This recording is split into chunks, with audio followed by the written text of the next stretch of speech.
Hey there, welcome to Dark Sleep Radio. I love sharing stories about otherworldly encounters that might just help you relax and drift off to sleep. Jump into a comfy spot and let's dive into tonight's tale. Don't forget to drop a comment to let me know where you're listening from. So it was around 11:30 p.m. and I was on my way back from a job site. We had been up in the hills near Ellensburg checking on a telecom tower. I lingered there longer than planned, and by the time I left, I was pretty worn out. Usually, the drive helps me unwind. Those long, empty stretches of highway with barely any traffic are rather calming. But that night, something odd happened about 20 minutes outside of town. Driving on a two-lane road, the only light came from occasional reflector posts. I glanced in the rearview mirror and noticed a car's headlights way back, maybe half a mile. Nothing strange at first. I figured they'd pass me soon as they seemed to be closing in. But even as they got closer, they didn't attempt to overtake. Instead, they maintained a steady distance, not too close but never falling back. This went on for a bit, and it started to unsettle me. I tried changing lanes and even dropped my speed a bit to see if they'd go around. No change. The car just stuck right there behind me. I wondered if maybe it was someone from work heading in the same direction. I even flashed my hazard lights to see if they'd respond. Nothing. No honk, no lights, no movement. Curious and a bit annoyed, I decided to pull into a rest stop and let them pass. I parked by the vending machines, engine still running, and waited. A minute stretched into two, and still nothing. I got out and scanned the highway. No car, no headlights, just the quiet wind and the dull hum of the lights above the restrooms. Maybe they turned off somewhere unnoticed? It was puzzling, but I decided to shrug it off and get back on the road, heading west. About 15 minutes later, I took another look in my mirror. There they were again. The same headlights, same intensity, same distance behind me. It was as if they had never left. The road snaked through some hills, and a few times I thought I'd finally lost them. But every time, there they were again, always in the same spot. At one point, I even entertained the thought that maybe these weren't car lights at all, but that idea seemed far-fetched. They looked just like regular car headlights, those slightly yellow-tinted older halogens, low to the ground. To break the eerie silence, I turned on the radio. Nothing but static. I remembered I was in a dead zone and didn't think much of it.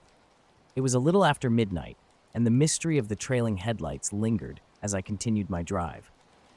I pulled off onto an old logging road, just a number for a name, one I vaguely recalled from maps, but not a spot frequented by many. The car that had been trailing me with its persistent headlights prompted this detour. As I turned onto the gravel road, the tires crunched beneath me. I drove a short distance, killed the headlights, and waited in the dark, hoping to see the car pass. But it didn't. I sat there, engine idling, my eyes fixed on the empty highway reflected in the side mirror. Minutes ticked by with no sign of the car or any other lights. That's when I noticed something unusual, a faint, pulsing glow in the woods to my right, about 30 or 40 feet away. It was a dim light, not bright at all, more like the muted glow of a phone screen seen through a blanket. It had a rhythm to it, almost like a slow breath, growing faint, then slightly brighter and dim again. It didn't flicker like a flashlight. It was steady and calm. Curious, I rolled down the window. The night was eerily silent. No insects, no rustle of wind, just a strange pressure in my ears akin to being underwater. The light continued its pulse, a pale blue and cold-looking hue, floating among the trees without revealing its source. No definite shape or object, just a hovering glow. I watched, transfixed but not frightened, more disoriented and confused than anything. After a while, the light began to move. It didn't jerk or speed up abruptly, but floated smoothly, weaving through the trees as if following a path, staying at a constant height and not illuminating the ground or casting shadows. It simply slid through the darkness and then gradually faded out behind a denser cluster of trees. I lingered, trying to make sense of what I had just witnessed. Stepping out of the car, the silence was palpable. I called out a tentative hello, not loud, half not expecting a reply. The silence seemed to swallow the sound, intensifying the night's oddness. Eventually, I climbed back into the car and rejoined the highway. There were no headlights behind me anymore, and even as I checked repeatedly, the the follower seemed to have vanished. The drive continued for another 40 minutes until I reached the outskirts of town. Passing a few gas stations, the radio signal returned, and normalcy began to creep back in. When I arrived home at 1:47 a.m., I tried rationalizing the night's events. A car that had turned off unseen, a drone, perhaps some surveyor's equipment, though I knew none of these explanations quite fit. Drones didn't move like that, and surveyors didn't work at night in unvisited woods. The next morning, a check around the car revealed no marks or signs of tampering. Whatever had happened out there, it stayed with the forest, leaving me with nothing but lingering questions and an uneasy feeling about the unexplained encounter. Last September, I went camping alone. I just needed a single night to clear my head, and with the weather being decent, not too cold and not too crowded, I thought it was the perfect time. I picked a familiar spot, about 4 miles into the national forest, just off the main trail near a small stream. It wasn't an official campsite, just a quiet, flat area surrounded by trees, perfect for some solitude. There's no cell service there, which was part of why I chose it. I headed out in the late afternoon and reached my spot about an hour before sunset. The hike in was uneventful. I only passed a couple heading out. Once at the clearing, I set up my tent, dropped my pack, and gathered wood for a fire. I wasn't aiming for anything fancy, just some twigs and logs that seemed dry enough. I had brought a little folding saw, but ended up using mostly what was already on the ground. By the time I got the fire going, it was dark. I ate a cold sandwich, drank some water, and then just sat there, mostly with my headlamp off, watching the fire. Inside the tent, I arranged my sleeping bag and pulled out a few things: my jacket, headlamp, a paperback, and my knife, which I always keep close when camping alone. I remember clearly leaving my bag unzipped by a log near the fire, with my cook set and tarp tossed aside, not too tidy. My boots were off near the tent flap, and I draped a pair of socks over a branch to dry. Just a typical camp setup. I didn't stay up much past 10. After checking my watch, I read for a bit, then turned off my headlamp and tried to sleep. The forest wasn't silent. There was the usual rustling of trees and buzzing of night insects. Nothing out of the ordinary, and I fell asleep quickly. I woke up while it was still dark, not sure of the time. I hadn't heard anything, no dreams or noises, but I felt oddly unsettled, like when you can't remember what day it is. The fire was out, and it was very quiet, eerily so, almost like wearing earplugs. I noticed the tent flap seemed brighter outside than it should have been, not like moonlight, but a weird pale gray, like just before dawn. But it was too early for that. I knew I hadn't slept long enough. Curious, I sat up and unzipped the flap while still in my sleeping bag.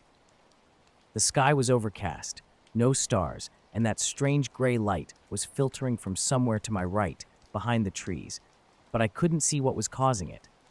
Now, every time I drive that stretch of highway at night, I find myself watching the rearview mirror a little more than I used to, always on the lookout, though I haven't seen those lights since.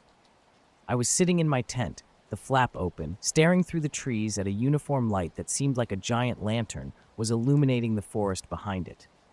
I just sat there, not even thinking to grab my knife or get up, just waiting for something to happen. The light remained steady, neither brightening nor dimming, and eventually I laid back down, still fully clothed, leaving the zipper of my tent only halfway shut. I rationalized it might be headlights from a Forest Service truck reflecting off low clouds. It didn't really make sense, but I needed to sleep. When I woke up, the strange light was gone, replaced by real sunlight filtering into my tent. It was around 7 a.m., and my immediate thought was that perhaps I had dreamed everything. But when I stepped out, everything was too orderly. My boots were perfectly placed side by side just outside the tent, socks neatly folded on top. My pack stood upright by the fire pit, fully zipped, containing the tarp and cook set, with my knife securely in its usual side pouch. My jacket was neatly rolled and strapped to the pack. Everything was exactly as I would have packed them myself, yet I hadn't. The fire pit was cold, the ashes neatly piled up, and there was no trace of the previous night's sandwich wrappers or twigs. The log I had leaned my bag against was bare, making the spot look untouched, as if no one had stayed there at all. I walked around the campsite perimeter, searching for any signs of disturbance. The ground, damp with dew, showed no footprints, no tracks, not even a broken twig. It was as though no one had been there, yet everything was too tidy. I checked my pack again. Nothing was missing or added, no rips or scratches. Even my food and water bottle were intact, with the same amount of water as I had left it. It was as if someone had just cleaned up, arranging everything just the way I would. The tent was still up, but when I looked closely, I noticed the stakes had been pulled out and were lying in a neat bundle. The tent corners were folded inward, ready to be packed away. I stood there, taking in the quiet of the forest, disturbed only by the birds and the rustle of the wind. It all looked familiar, yet I couldn't shake the feeling that something had happened, that I had missed something crucial, as if in the blink of an eye, someone had come and gone silently. I finished packing the tent and left. The entire hike back was solitary, no other hikers, no distant voices, just my own breathing and the sound of my footsteps on the trail. I didn't even stop for water, I just wanted to leave. Once back at my car, everything seemed normal again, but I kept looking over my shoulder as I drove out, half expecting to see something or someone behind me, but there was nothing. When I got home, I emptied my pack onto the floor. Everything was there, just as I had found it at the campsite. But then, as I picked up my book, the feeling of unease lingered, a silent reminder of the unexplained events in the forest. I was 16 when I noticed something odd while walking home from a friend's place on a Friday night. He lived about 20 minutes away, down a straight, quiet road that ran through our neighborhood. It was just past 11, not late, and I had walked this route many times before. Our town was typically uneventful, and the weather was mild, requiring only a light jacket. The first thing that struck me was the stillness. The air felt heavy, as if loaded with an unseen weight. Looking up, I observed that not a single tree branch stirred, and even the usual nighttime chorus of crickets was absent. It seemed too quiet, almost unnaturally so, but I guess the chill might have silenced the insects. With my hoodie up and hands in my pockets, I continued under the streetlights, which cast an orange glow and hummed softly as I approached each one. These lights, about a dozen in total, were spaced evenly along the road. About a third of the way home, I experienced a peculiar sensation, a low vibration. It wasn't loud or clear enough to be called a sound. It felt more like a pressure against my chest, similar to standing next to a large, silent speaker. Thinking it might be a truck approaching, I turned around. There was nothing. No headlights, no engine noise, just the same, silent road stretching back to where I'd come from. As I turned back, the streetlight I had just passed under went out. There was no flicker, no buzz, just darkness descending with a click. I stopped, puzzled, waiting to see if it was perhaps triggered by a motion sensor or timer, but it remained off. The next light down the road was still on, though. I resumed walking, but the strange pressure in my chest intensified slightly, and I then noticed a hum. It wasn't the electrical hum of the lights, but something softer, deeper, and it didn't seem to come from any particular direction. It felt as though it was emanating from beneath the road, or perhaps from above.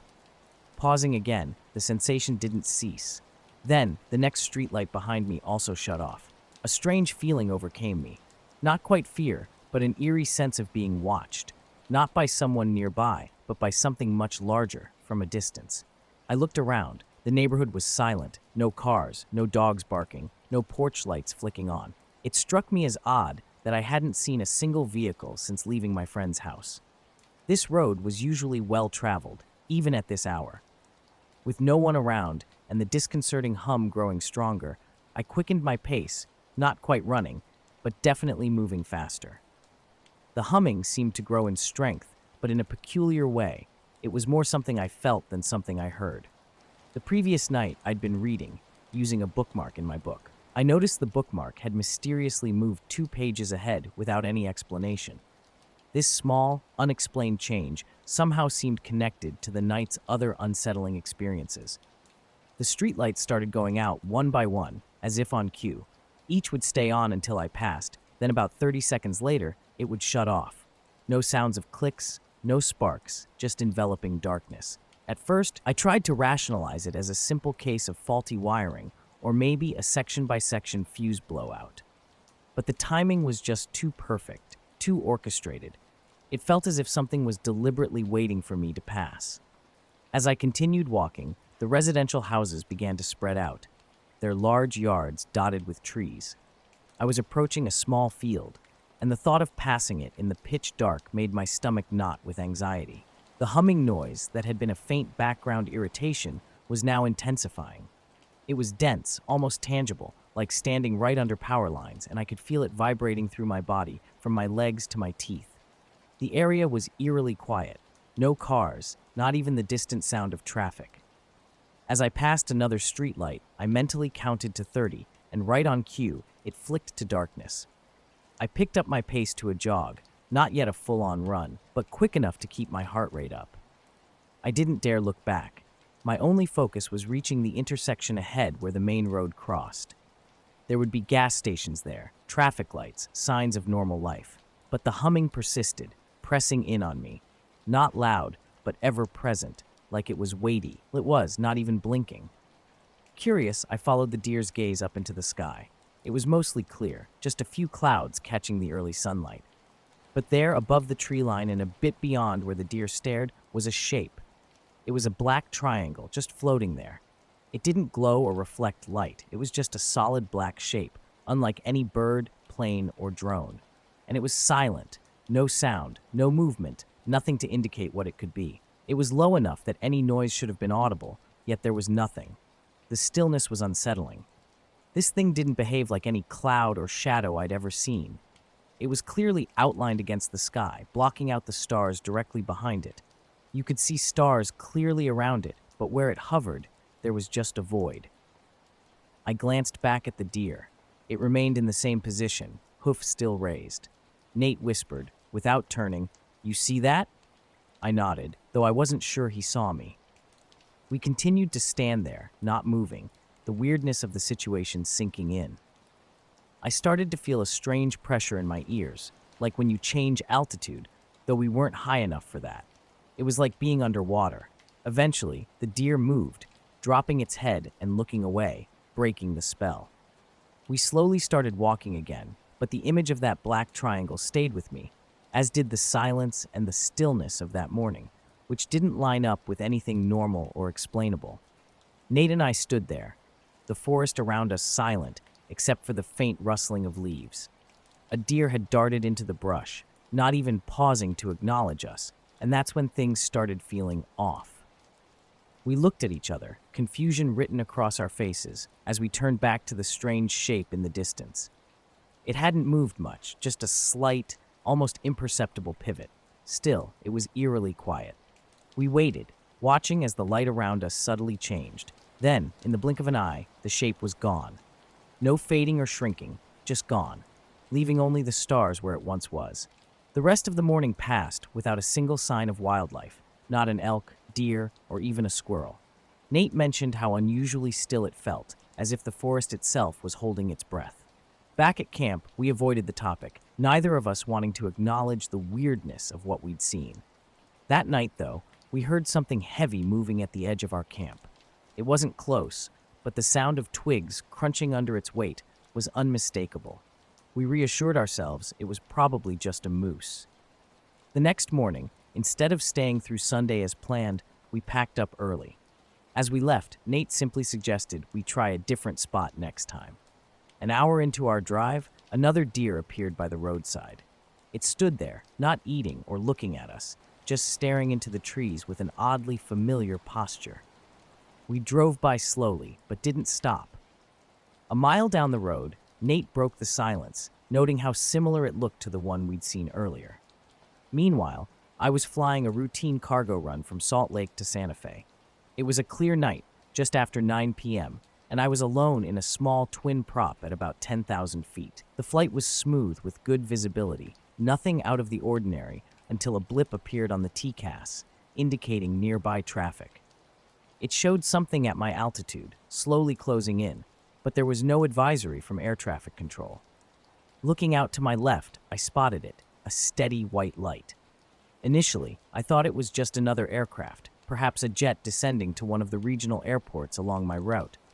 But as I watched, the light began to seem strange. It wasn't blinking like a typical aircraft light, nor was it colored red or green. It just stayed a consistent, bright white. It wasn't moving fast or on a collision end course, just maintaining a steady bearing. I was flying that night, managing my aircraft above the quiet, expansive skies when something unusual caught my eye. It began subtly changing colors, shifting from a regular light to an orange, ember-like tint, not with a sudden flash, but gradually fading from one color to another. This was unlike anything I'd seen before on anything airborne. Concerned, I radioed the control center to see if there were any other aircraft in my vicinity. They replied, after a brief pause, that there was no other traffic within 20 miles of my altitude. Despite their assurances, I could clearly see something, and it was getting closer, slowly but steadily, about 5 or 6 miles away. Then, it began to change again. The light, or the shape of it, stretched out horizontally like a flare with a tail, then flattened like a bar. It then switched to a deep, almost electric blue color. This object had no typical aircraft lights, no strobe, no red or green navigation lights, no beacons. It just hovered there, silent and still. Suddenly, without tilting or banking, the object shot straight up and disappeared into a tiny pinprick in the sky in less than a second. I quickly glanced at my collision avoidance system. The blip that had been there was now gone. Only my transponder showed. I called the center again, detailed what I had just witnessed, and they took a moment before asking me to confirm my altitude and heading. Once more, they found no traffic, no radar returns, and no deviations in my area. The rest of my flight was uneventful, but the silence of that object, large enough to be detected yet noiseless, lingered in my mind.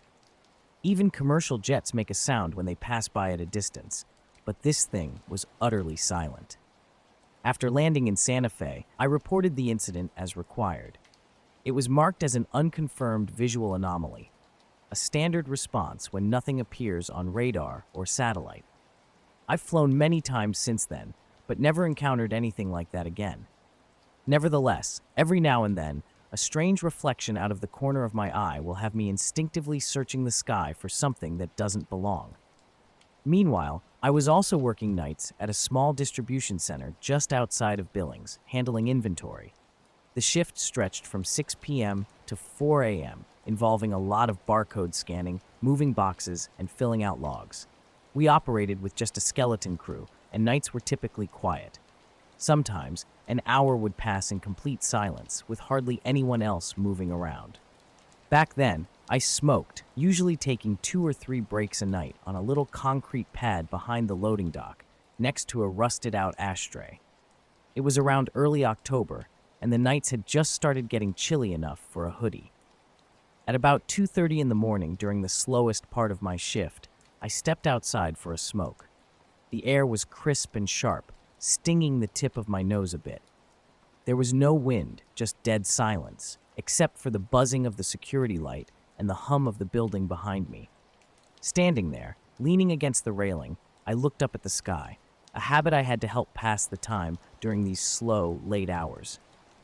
You could see a surprising number of stars, despite the lights from the facility. As I lit my Marlboro and took a drag, I noticed a light in the sky. It was brighter than the rest, solid, not blinking or twinkling. It was too bright to be a star and too still to be a plane. It wasn't very high in the sky, maybe at the height you'd expect a small private aircraft, but there was absolutely no sound. No distant thump of helicopter blades, nothing. It just hung there, motionless. I watched it intently for a minute or two, expecting it to move or blink, but it did nothing. After flicking ash into the tray, I glanced away for a moment. When I looked back, the light had vanished. For a split second, I thought maybe it had been obscured by clouds, but the night was clear. Then, in a blink, it reappeared, directly overhead. It happened so suddenly. 1 second it wasn't there, and the next it was right above me, bright and close. I even stumbled back a step and dropped my cigarette. Strangely, the light didn't cast any shadows. It illuminated nothing, not the ground, not the railing, not even me. It was just a perfect circle of brightness hanging in the air. I don't know how long I stood there staring at it, feeling like I should do something, move, go back inside, call someone. But I didn't. My body didn't want to react. I wasn't frozen, just blank, like I was waiting to wake up, or for someone else to make the first move. Then, the light pulsed slowly, not really turning off and on, more like dimming and then brightening. Instinctively, I reached into my hoodie pocket for my phone, more out of habit than with any clear intention. But by the time I got it halfway out, the light had disappeared completely. The sky returned to normal, just stars, as if nothing had happened. There was no sound, no smell, not even a weird change in pressure, just stillness. I stood there for another minute, trying to make sense of what I had seen. My breathing was quick, not from panic, but more like I had sprinted up some stairs without realizing it. I rubbed my eyes, looked around, and waited to hear something, anything, but there was nothing. Just the usual night sounds, the security lights buzz, and the hum of the building. It happened last fall, sometime in mid-October. I remember it was cool enough at night that I had to wear a hoodie, and the leaves were just starting to pile up on the sidewalk. I'd been out walking like I usually did after dinner, just a little loop around the block, maybe 10 to 15 minutes. It helps me clear my head. One night, I thought about knocking on the back door to tell Dan, the forklift guy, what I'd seen, but I decided against it. I didn't feel ready to put it into words yet, so I went back inside and finished my shift like normal. But the next night, things started to feel off. First, my lighter was different. I always kept the same red, chipped, half-empty Vic in my hoodie pocket. That night, I reached in and pulled out a blue one, same brand, same wear, but not mine. I figured I'd maybe grabbed someone else's by mistake, but I didn't smoke with anyone else on shift, and nobody had borrowed mine the night before. I didn't say anything, just used it and moved on.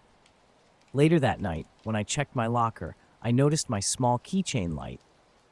One of those tiny LED squeeze things I used when I dropped stuff behind shelves was on. I hadn't touched it in weeks, but there it was, sitting in the back corner of my locker, glowing faintly. I picked it up, and the button wasn't stuck. It turned off normally and hadn't drained the battery either. It still worked for weeks after that. That's when I started to feel watched.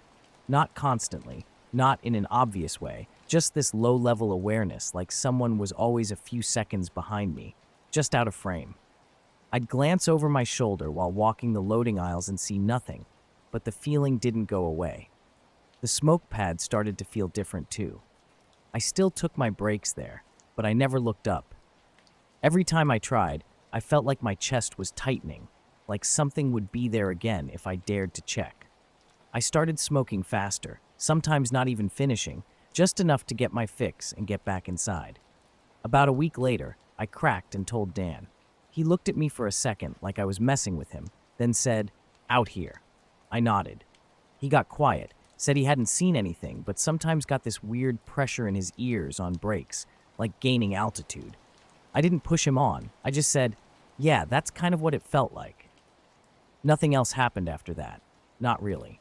I stopped smoking out back and started taking my breaks by the vending machines instead. The feeling of being watched faded after a couple of months, or maybe I just got used to it. I switched to day shift the following spring. Sometimes I still look at the sky, usually when I'm walking to my car after work, but I don't linger. I don't stare at any one spot too long, and I never blink when I do. I usually wind down at this little playground near my place, just a few benches and nothing too fancy. It's a peaceful spot, especially in the evenings. You might catch the distant hum of highway traffic if the wind's just right, but mostly it's the sounds of insects or a far-off dog bark filling the air.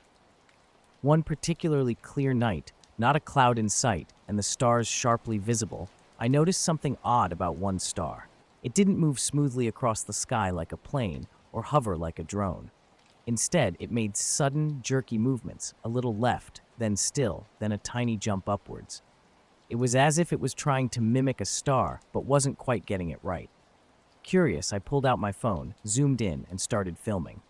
I even muttered to myself, "This better not just be a satellite," which feels a bit silly now. For about 90 seconds, I recorded the star, trying my best to keep my phone steady, elbows tucked in, glancing between the phone screen and the sky. The object kept making these small, abrupt movements, sometimes darting to the side and stopping suddenly.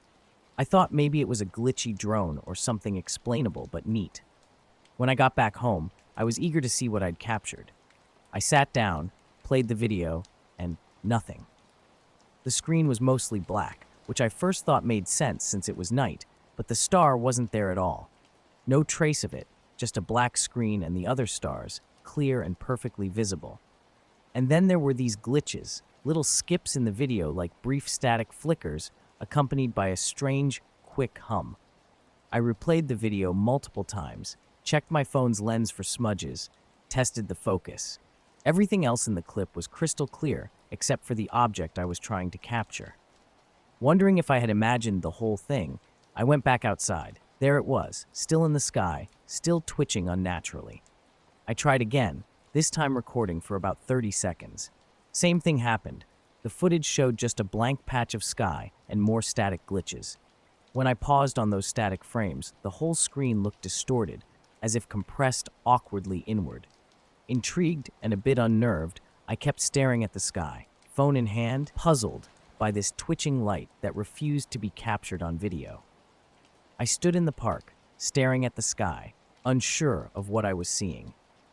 The image was like a damaged DVD, with digital smearing and color blocks, a horizontal streak across the middle that lasted only a split second but was consistently in the same shape, accompanied by a faint sound. I must have been there for about 20 minutes, long enough for my neighbor to come out, grab something from his truck, and shoot me a weird look.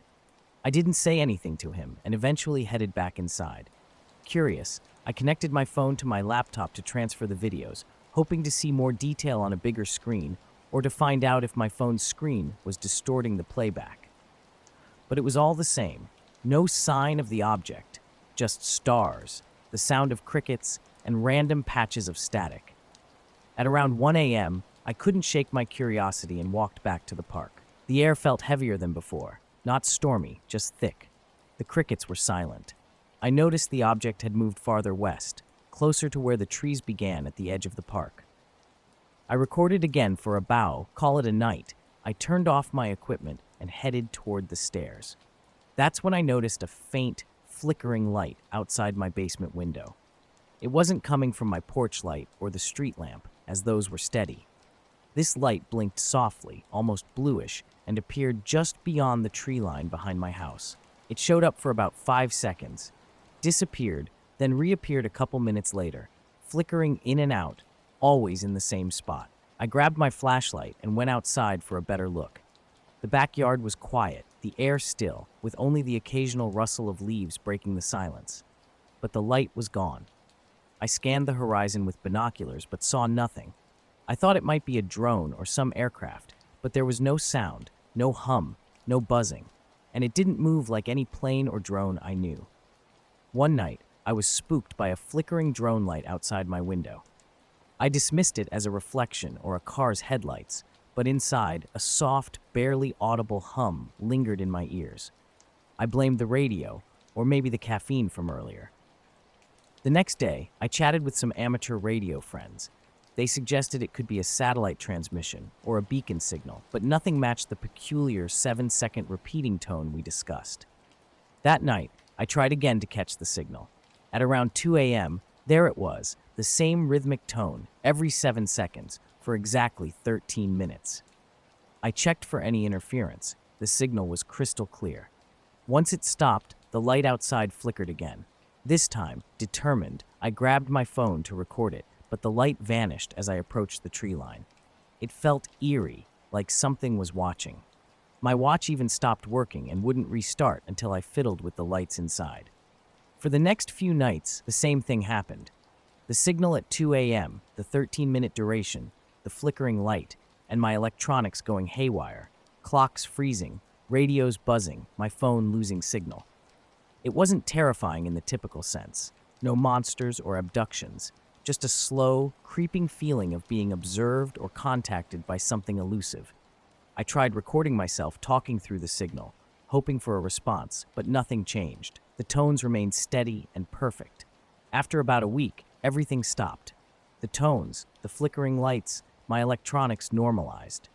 I thought it was over, but sometimes, in the stillness of late nights, I still catch a faint beeping sound, like a ghost of that signal, barely there yet distinctly present. I work as a drone operator for a local surveying company, so handling drones is part of my daily routine. Most nights, after work, I fly my drone just for fun, doing the usual stuff like checking the feed, mapping out the area, and logging the GPS data. But one night, something unusual happened. I was flying my drone over a stretch of empty farmland outside town. It was a quiet night with no wind, perfect conditions for flying. I was using a low-light camera feed to keep an eye out for wildlife or trespassers, as farmers often worry about people sneaking onto their property. About 20 minutes into the flight, I noticed something strange on the monitor. At first, it looked like a reflection or lens flare, a faint, shimmering ball of light about 6 feet in diameter, just hanging there in the dark. It didn't resemble any aircraft I'd seen before. It had no blinking lights or steady glow, just a smooth, shimmering sphere, kind of like a soap bubble, but softly glowing. It hovered about 50 feet off the ground. Initially, I thought it might be another drone, but it lacked the usual blinking LEDs and wasn't broadcasting any signal that my radio gear could pick up. Then, suddenly, it moved, and that's when things got really weird. The sphere zipped across the feed so quickly it almost disappeared. It didn't accelerate or decelerate like any flying object I know. Its movements were instantaneous, teleporting from one spot to another. 1 second it was to the left, the next on the right, and then it shot straight up into the sky, all without any blur or motion trail. My heart rate jumped. I tried to keep the drone steady and zoom in, but using the camera's digital zoom only made the image grainier. The sphere seemed to pulse faintly, almost vibrating, as if it was shimmering. I kept watching, thinking it had to be some trick of the light or interference with the camera sensor, maybe an insect or a reflection from a nearby tower's blinking light. But the way it moved was too quick and unpredictable for that, and I was pretty sure the camera lens was clean. The weirdest part was that the drone's GPS log didn't record any of the sphere's movements. The drone itself was holding position perfectly, but the feed showed this glowing sphere zipping around. If you looked at the GPS tracking, the sphere wasn't anywhere. It was like the feed was showing something outside the actual location data. I replayed the footage, trying to make sense of it all. Up to now, I still check my radio sometimes, but nothing shows up anymore. I don't know what it was, a military test, some weird atmospheric effect, something else. All I know is that for those nights, something was out there, sending that pulse, blinking that light, messing with my gear. And whatever it wasn't normal. So I was out flying my drone one evening, and something weird happened. The drone's camera captured a sphere moving in strange patterns across the field for about 5 minutes. It was silent. The only sound was the usual hum from the drone's mic, and then it just disappeared like flicking off a switch.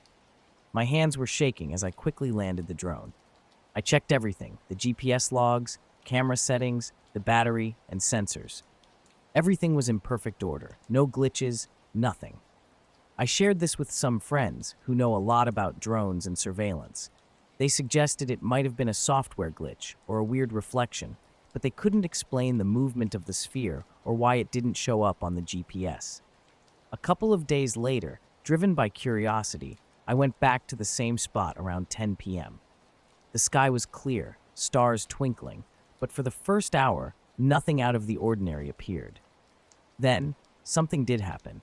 I heard a faint, almost rhythmic buzzing through my headphones, different from regular interference. Suddenly, the video feed distorted, and when it cleared up, the sphere was back, closer this time, about 30 feet away.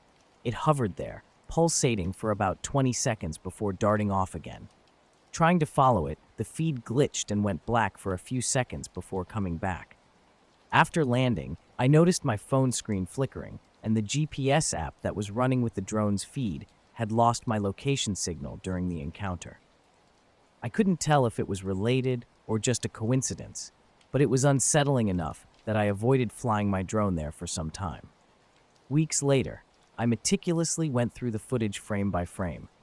Sometimes, the sphere looked like a ripple in the air, a distortion, as if light was bending around it. I couldn't match it with any known satellite passes or military flights. I even drove to the spot during the day to look for anything unusual. No markings, equipment, or tracks, just empty farmland and cattle. After those 2 nights, there were no more signs of the sphere, no signals or buzzing. Sometimes I think maybe I imagined it all, but then I look at the footage again. It's clearly there, that shimmer, that fluid movement. I still don't know what it was. Maybe it was a trick of the sensors, some experimental drone, or something else entirely. Whatever it was, it didn't feel hostile. It just felt Jake and I often escaped to the lake on weekends, seeking solace from our daily grind. That night was particularly serene, the water glassy and the stars dazzlingly bright. We were out in our little motorboat, anchored away from the shore, fishing lines cast, waiting for the familiar tug of bass or catfish. It was a chilly night, but we were bundled up in jackets, sitting on the back bench, rods in hand. The silence was broken only by the occasional splash of a fish or the gentle creak of the boat swaying in the water. Out of the blue, Jake fell silent and stared intently over the water behind the boat. I followed his gaze, half expecting to spot a fish or perhaps a bird. Suddenly, a loud splash sounded from behind us, startling in its intensity, yet peculiar because it left no ripples on the water's surface. The lake remained undisturbed, eerily still. I quickly scanned the dark waters, finding no trace of disturbance. "Did you hear that?" Jake asked. I nodded, unease creeping in. We sat motionless, anticipating some sign of movement on the water. Instead, a strange, low-droning sound emerged from beneath the boat. It was unlike anything familiar, not an engine, not the wind, nor the nocturnal calls of insects. It was a deep, steady hum that seemed to resonate through our very bones, consistent and unyielding. Jake confirmed he heard it too, his wide eyes reflecting my own apprehension.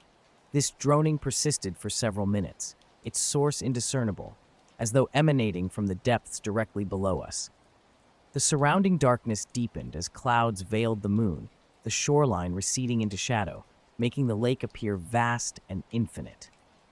The only light was from Jake's small flashlight, which I grabbed and swept over the water, hoping to catch a glimpse of whatever might be out there. Yet, the beam revealed nothing. Abruptly, the sound ceased. The sudden silence was oppressive, heavier than before. I suggested to Jake, without needing to explain why, that we should reel in our lines and head back. As he started the motor, the water around us remained strangely still. No ripples or splashes disturbed its surface, an unusual occurrence that added to the night's strangeness. Both of us were silent as we made our way back to shore, the lake's stillness unbroken, leaving us with a lingering sense of unease and the unshakable feeling that something inexplicable had occurred that night. Whatever it was real enough to remind us that there are mysteries out there beyond our understanding. We were heading back in the boat, the motor's hum the only sound cutting through the silence. Oddly, the water was still, barely reacting to our presence, no ripples or splashes against the hull. I found myself staring into the water, trying to decipher the unusual calm. Jake broke the silence, asking if I felt something odd, like we were being watched. I agreed, feeling an inexplicable presence, not quite fear, but an awareness of something in or just below the water, something that seemed to want our attention, yet remained elusive. Halfway back, the boat's GPS flickered and went blank momentarily, heightening my unease. It resumed working shortly after, but the glitch did little to ease the strange atmosphere. We reached the dock without any real trouble, and stepping onto the familiar creaking wooden planks brought a sense of relief. The night air by the lake felt less oppressive, and the water looked peaceful under the moonlight and stars, free from the eerie silence we'd experienced. Jake and I packed up in silence, neither of us keen to discuss what had happened. Driving home, I kept glancing in the rearview mirror, half expecting to see something following us, but there was nothing. That night, I lay awake, haunted by the memory of the splash and the persistent low drone, as if the boat was still there on the lake. Wei Ting.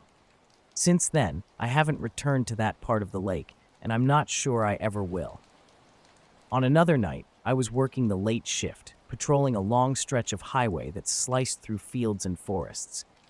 It was one of those nights filled mostly with static on the radio and the occasional passing car breaking the silence. Around 2 a.m., I was driving north, the roads nearly empty except for a few distant headlights. A thin fog hung low, reducing visibility, though not significantly slowing me down. As I scanned through radio frequencies, I spotted a car on the shoulder ahead, its engine running and door wide open. The headlights were on, but there was no one inside or nearby. I slowed down, activated my patrol lights for a better view, and to alert anyone around. Pulling up next to the car, I noticed the keys still in the ignition, the driver's seat empty, and no sign of anyone around. Just the door swinging slightly in the breeze. There were no fresh footprints or tire tracks, only those that seemed old. I contacted dispatch to report the situation. Unit 12 to dispatch. I've got an unoccupied vehicle idling on the shoulder at mile marker 67. Door open, keys in ignition, no driver in sight. When I got out of my car, the only sound was the faint hum of the engine and the wind rustling through the leaves. It was eerily quiet as I scanned the surrounding area with my flashlight in hand. The road behind me, the trees, and the brush showed no signs of life. I turned my attention to the interior of the abandoned car. Everything seemed normal at first glance. There were no signs of a struggle, no scattered papers, no personal belongings, just a phone lying on the passenger seat, its screen dark. Picking it up, I noticed there were no notifications or missed calls, which was odd, but not alarming. As I reached to unlock the car door fully, the engine suddenly died. The car went silent, the headlights dimmed, and darkness enveloped the interior. A chill ran through me as the temperature seemed to drop. Glancing back at my patrol car, I thought I caught a glimpse of a shadow shifting near the tree line. I directed my flashlight toward it, but there was nothing there. I tried to contact dispatch with my radio, but all I got was static across every channel. With no response and an increasing feeling of isolation, I noticed the red light blinking on my dashboard camera. It had been recording this whole time. I had forgotten to turn it off. When I tried to check the footage on my phone, it frustratingly showed no signal. Resigned, I decided to wait in my car for the tow truck and backup. Maybe the person who left their car had just wandered off nearby. Climbing into the driver's seat, I closed the door behind me and was hit by a faint smell of gasoline mixed with a metallic scent and the cold night air. About 5 minutes later, I saw the headlights outside flickering rapidly, like a strobe light. There was no other traffic, just the flashes from my own patrol car's lights piercing the dark night. I wondered if my eyes were playing tricks on me after staring into the darkness for too long. But the flickering persisted, now seeming to come from down the road. Curious, I cracked open the door for a better look and saw the headlights of a distant car. It was stationary, the lights pulsing every few seconds in an unusual rhythm, not like any standard blinker or hazard light I knew. I was on the night shift at the county sheriff's office, patrolling the back roads that are edged close by trees and under a sky dense with stars. It was just after midnight when dispatch alerted me to a car seen on an old logging road off Highway 47, about 10 miles from any town. The report was sparse. A car was running with its headlights on, but no one seemed to be around. It could have been someone stranded, or maybe a prank. But either way, landmarks vanished, and the forest appeared to stretch endlessly, which confused and disoriented them. This was especially strange to me because I was just a few hundred feet from the main trail the whole time, a spot where I could still see the trail and shouldn't have been hard to find. As they searched, some of my friends heard voices echoing my name through the trees, but following the sounds only led them deeper into an impossibly thickening wood. With daylight fading prematurely, they felt an overwhelming sense of being lost in a transformed landscape that should have been familiar. The unease grew as we discussed their experience. Even though it was early afternoon, they recounted how the forest darkened, and they thought they saw shadows moving in the periphery, possibly animals, possibly not. This notion didn't leave them even as we made our way back to the parking lot, all of us sticking close to the trail this time. They kept looking over their shoulders, tense and alert. Back at the parking lot, everyone still carried the same exhausted, pale expression. Although I felt physically fine, the disparity in our experiences left me shaken. That night, the mystery of our differing perceptions of time and the altered state of the trail lingered in my mind. Curious, I checked our phone's location histories the next day. Mine showed I had stayed near that same spot briefly before heading back, while theirs recorded an erratic path, walking in circles deep in the forest for hours. None of us could make sense of what happened during those lost hours. Even now, the subject brings a silence among us, a shared bewilderment at an afternoon that split our realities so starkly.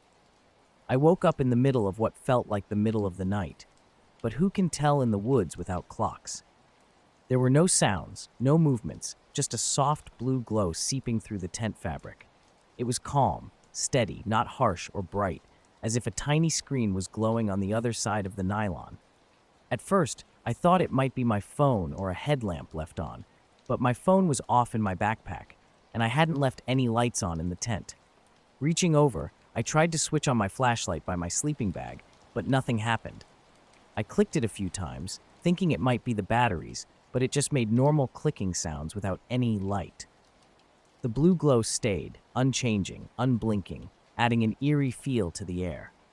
As I lay there, the air felt heavier, as if gravity had increased or the tent had shrunk slightly. My arms felt like they were weighed down, and I couldn't move them easily. Time seemed to stretch and fold back on itself, every second lingering longer than it should. I tried to convince myself it was exhaustion or maybe a dream, but it felt too real. Then, almost as if someone had flipped a switch, the blue light began to fade away slowly. The moment it vanished, my flashlight flickered to life, cutting through the darkness. The oppressive heaviness lifted instantly, and I sat up, heart racing, flashlight in hand. Peering outside, there was nothing. No noise, no shadows, just the usual quiet of the forest at night. Stepping outside, the ground felt odd beneath my feet, damp but not wet, cold in an unnatural way that seeped into my fingers when I touched it.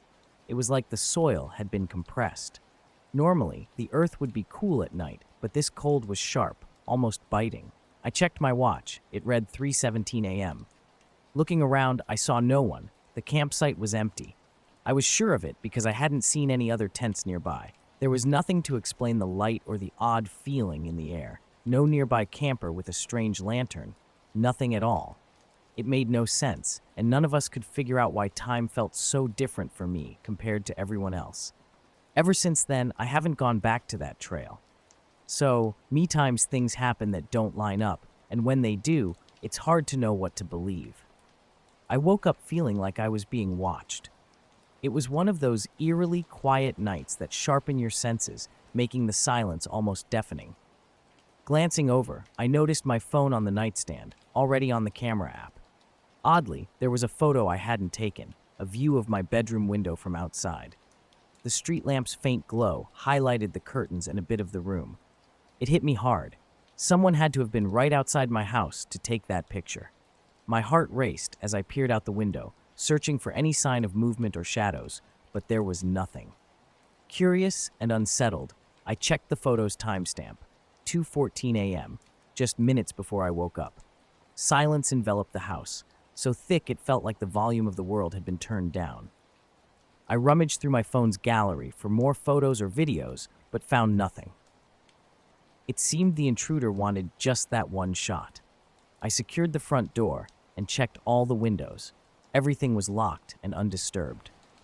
Despite the quiet and lack of evidence outside, I couldn't shake the feeling of being watched and stayed alert, glancing outside every now and then. In a different unsettling experience, I woke up one weekend morning and thought I'd lost time because the watch showed a much earlier hour than expected, around 2 a.m., though I had gone to bed after midnight. The watch was fine for the rest of the weekend, but I couldn't shake off the feeling of being stuck in a strange, time-skipping bubble. I returned to my tent, sat on the edge of my sleeping bag, and tried to make sense of things. Had I dreamt everything? The vividness of the blue light I recalled, and the real sensations of weight and cold ground suggested otherwise. I lay there, half expecting the strange blue glow to reappear or something else to emerge in the quiet, almost unnaturally silent woods, as if even the animals had vanished. Morning couldn't come soon enough, and when it did, I packed up and left quickly. It took me a while to talk about what happened because I couldn't find the words to describe it without sounding irrational. I kept replaying the event, searching for a logical explanation. No other campers, no nearby equipment, no natural sources for that light or the oppressive atmosphere. I still don't have the answers, and I'm not sure I want them. But now, Whenever I camp, I find myself watching the sky and the shadows more intently. Sometimes, just before I drift off to sleep, I catch a glimpse of that soft blue light at the edge of my vision. I was winding down on the porch one quiet night, scrolling through my phone under the dark sky speckled with stars. Max, my dog, was lying at my feet as usual. The night was still, filled only with the soft chirping of crickets and the distant hum of traffic. Suddenly, Max sat up and fixated on a specific spot in the sky. His body tensed, and he didn't blink, just stared unblinkingly. I figured maybe he spotted a bug or a bird, but I couldn't see anything. Even after a few minutes, Max remained motionless, his eyes wide open. I tried calling his name a couple of times, and even tugged at him to come away from the porch railing, but he wouldn't budge. His muscles were rigid, almost as if glued in place. I began to feel uneasy. It wasn't like Max to ignore me completely. Usually, a little tug on his leash was enough to get him moving. I stared at the same spot in the sky, wondering what had caught his attention so intensely. The night sky looked normal, just the usual stars scattered across the black canvas of our small town. However, as I continued watching, I noticed something bizarre. The stars in that specific part of the sky started to shift slowly, rearranging themselves, moving distinctly as if sliding into new positions. I blinked and rubbed my eyes, thinking it was just a trick of the darkness or my mind playing tricks due to exhaustion. Max, however, stayed focused, his gaze fixed. The previous night, I had heard soft noises like faint tapping or scratching. When I checked, there was nothing outside or near the house. Oddly, my dog, who usually barks at the slightest noise, was silent. The next morning, I mentioned it to a friend, but she suggested it might have been a weird dream or some glitch. However, the photo I found on my phone was real and clear. I scrutinized it repeatedly, looking for any clue, a person, a reflection, anything that might explain it, but the window appeared just quiet and still. To get to the bottom of it, I set up a small camera outside that night, aimed at the window. The footage showed nothing out of the ordinary, just an empty yard and the street lamp flickering slightly in the wind. No one approached the house or took pictures. It's been a few weeks now, and nothing similar has happened since. But sometimes when I'm alone in the bedroom, I find myself glancing at the window, half expecting to see someone. The photo is still on my phone, tucked away in a folder I seldom open. I'm not sure why, but maybe it's better that way. I was out in the Mojave that weekend, having driven up from San Diego on Friday morning. I took some back roads past Barstow and set up camp a little way off a dirt trail I'd found on satellite maps. I go out there every few months to shoot long exposures and time lapses, just something I like doing because it's quiet, there's no light pollution, and the stars are incredibly bright. I've got a decent DSLR setup, a couple of lenses, a tripod, an intervalometer, the usual stuff. Nothing fancy, just enough to keep me occupied. That night, I'd set up around 8:30, right after the sun dipped behind the hills. There was no wind, the sky was clear, perfect conditions. By 9:45, I had the tripod planted about 30 yards from my truck, facing northeast. I got a wide shot of the sky with some Joshua trees in the foreground. I let that run on an interval, then took the other camera and started walking around for single shots of the horizon, close-ups of the brush, some angled back toward my truck with the sky behind it. I try to get a mix, you know. Around 10:30, I noticed something weird out past the hills. At first, I thought it was a plane, a white light blinking slow, maybe a mile or two off, but it wasn't moving, just hanging there. I remember stopping mid-frame and waiting for it to change position. Nothing, no sound either. I stood there watching it for maybe 10 minutes. It'd blink once every 3 or 4 seconds, no pattern, just a slow, irregular pulse. I've seen a lot of planes out there, military ones too, but this thing wasn't acting like anything I recognized. Still, I didn't think much of it, figured maybe it was a drone or some tower I hadn't seen during the day. I aimed my long lens at it. Then, all of a sudden, in that spot I was watching, it seemed like the sky came alive in a way I'd never seen before. The shifting stars kept moving for almost 10 minutes. At first, I thought maybe it was a plane or a satellite cluster, but the patterns were too weird, like geometric shapes forming and dissolving. I don't know how to explain it. Eventually, the stars stopped shifting, and the pattern settled back into a normal star field. Only then did Max finally look away and stand up. I was so caught up in watching that I didn't realize how long we'd been out there. I grabbed his leash and headed inside. Max walked with me like nothing happened, but I couldn't shake the feeling that something had been watching us. Or maybe I was watching something that wasn't meant to be seen. The next day, I checked the sky charts and weather reports, but there was nothing that could explain the weird star movement. No storm, is no satellites scheduled for that time, no astronomy events. I told a few friends, but they just laughed it off as exhaustion or imagination. Maybe they're right. Maybe it was just a weird night. But sometimes, when I look up, I wonder if Max saw something I never will. Something small and quiet, but somehow huge. And I still can't explain why he wouldn't move until the stars finished shifting.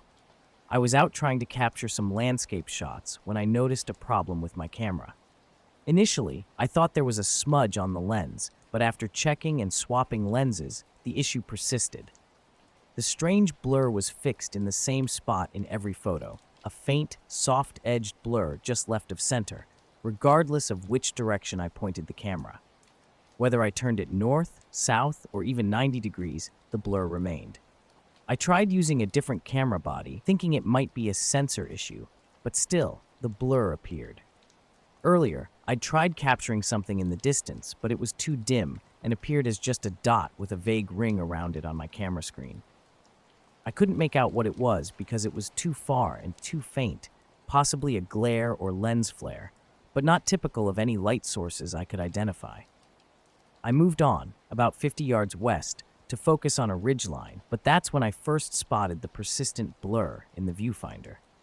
Feeling a bit uneasy, as all my gear checks, the lens, the sensor with a flashlight, and even shooting with the lens cap on, showed nothing unusual, I decided to head back.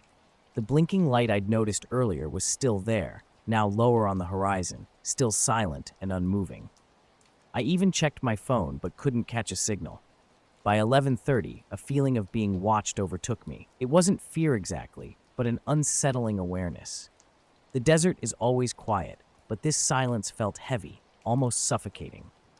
As I packed up, the truck's interior lights turned on by themselves, even though I hadn't unlocked the vehicle. Approaching the truck, the lights turned off. The doors were still locked, and when I got in to start the engine, I found the radio tuned to a static-filled station I never listened to. Deciding to stay nearby, I drove a few hundred yards back towards the trail and tried to sleep in the truck's cab. However, sleep eluded me. That blinking light, now almost at the edge of a hill, and the pervasive feeling of being watched kept me awake. Eventually, I must have drifted off because I woke just before dawn to a sky turning purple and an eerie silence. There were no sounds of birds or insects, which was unusual for that time of the morning in the desert. I stepped out, checked around the truck, and saw nothing amiss. Walking back to my previous shooting spot, I noticed my footprints from the night before. I was doing a solo night hike up a section of the Appalachian Trail near Damascus, Virginia. It was a typical overnight loop I'd done before, past Backbone Rock. Starting around 7 p.m. in the late fall, the air was just getting cold enough to see your breath. I planned to hike about 6 miles, camp, and finish the loop the next morning. The trail was familiar, so I barely checked my GPS. I had phone service for the first couple of miles, but lost it after the switchbacks. Everything seemed normal for a while. I could hear the wind, a few owls, and some rustling as I kept a steady pace and took breaks to drink water. But something odd happened when I got back. The ground where I had set up my tripod was smooth, as if freshly swept, no traces of the tripod legs that usually leave small indentations in the dust. This set me on edge. I checked the SD cards from my cameras. Most of the images were fine, especially the long exposure shots from early evening. However, every single photo taken after I noticed a blinking light had the same blur. Same spot, same size, Eve, N on different cameras. I zoomed in on the blur. It wasn't just a soft patch. There were faint edges inside it, not quite shapes, but darker streaks, almost like movement captured mid-frame, and always in the same place no matter where the camera was pointed. Even when I faced completely south, the blur was still off to the left of center. At home, I I tried layering the images in editing software to isolate the anomaly, but the blur remained in the same coordinates on every frame, while the landscape and stars shifted. It seemed like it wasn't in the scene, but on the sensor, which was impossible since I used two different cameras and lenses, and I cleaned and checked everything. The strangest part was the timestamps.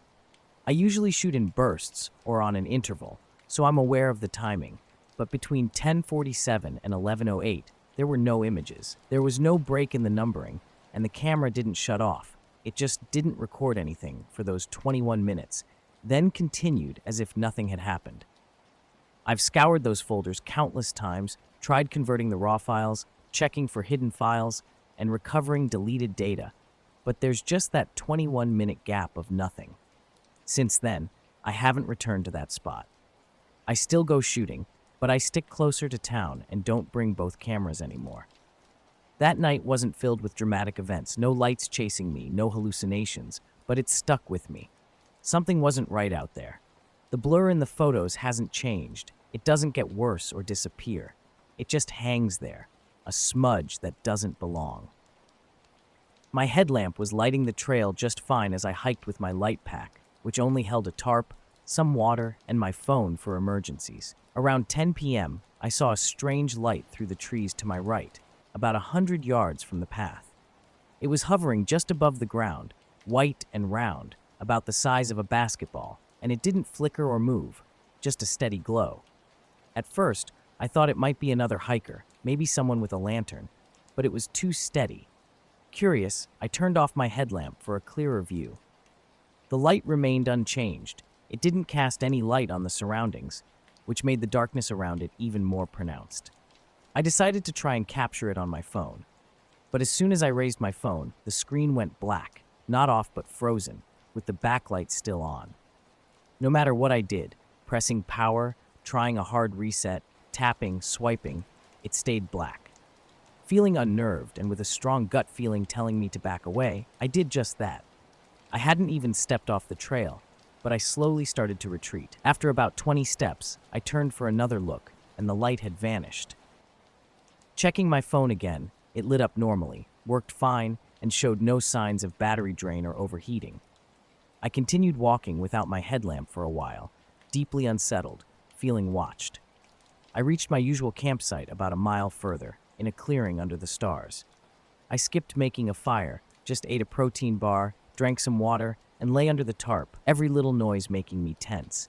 Sleep barely came, just brief snippets until around 3 a.m., when I thought I saw that same light again, but farther away, across the clearing and up the ridge. I didn't move or try to film it. I just lay there, holding my breath until it disappeared. Before the sun was up, I packed up and left, not stopping until I was well away from there. I was skiing alone that day, in late February, right after a storm had left fresh powder on the Cascades. I know skiing alone isn't the smartest thing, but I'd done this particular stretch of backcountry many times and felt confident navigating it. I had parked off the main highway and hiked about a mile in before switching to skins. My plan was to loop around a favorite ridge slowly and return to my car by mid-afternoon. I hadn't told anyone where I was going, which in hindsight wasn't wise. The conditions were perfect. The snow was dry, light, and untouched, with not a single track in sight apart from my own. The sky was a flat, overcast gray, but it let through just enough light for decent visibility. There was no wind, and the silence was profound, just my skis against the snow and my own breathing.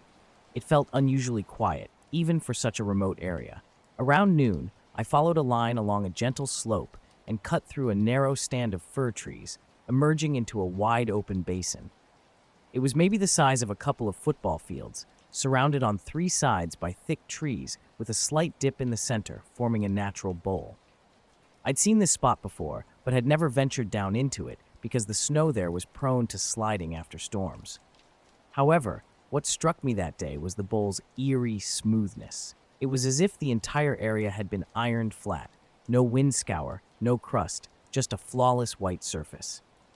As I stood there, something felt off, but I couldn't pinpoint what it was until I noticed there were absolutely no animal tracks anywhere. Not even a rabbit or a squirrel had disturbed the snow. That's when I spotted the indentation. It was oddly placed, about 30 yards off center in the bowl. At first glance, it looked like a drift or sinkhole, but its edges were too well defined. I approached slowly, testing the snow's stability as I went. When I got close, the sheer scale of it became apparent. The indentation was circular, at least 30 feet across, maybe a foot or two deep at the center, tapering evenly all around. There were no ridges, pressure marks, or cracks, just a shallow, perfect depression, as if something very heavy had settled there without impacting the snow. There were no scorch marks, debris, or tracks leading to or from it. I circled it twice, observing, but didn't step in. I can't explain why, but something made me reluctant to enter.